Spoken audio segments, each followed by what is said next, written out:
பரலோக மன்னா. செப்டம்பர் 14ஆம் தேதி. 1 பேதுரு 2ஆம் அதிகாரம் 12ஆம் வசனம் மற்றும் 19ஆம் வசனம்.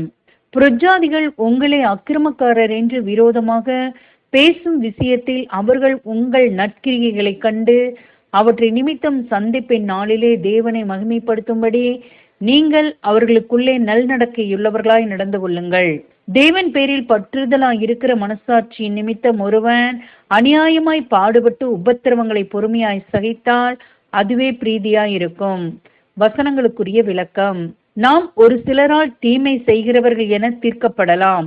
ஆனால் நம்மை அறிந்தவர்களும் நம்மை சுற்றிலும் இருக்கிறவர்களும் நம் நல் நடத்தைகளையும் வார்த்தைகளையும் நியாயமான நல் ஒழுக்கங்களையும் பார்த்து நம்மை நல்லவர்கள் என்று சொல்லத்தக்கதான முன்மாதிரியான ஜீவிக்க வேண்டும்.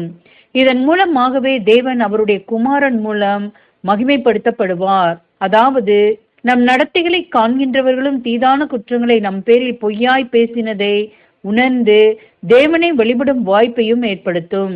ஆமேன்.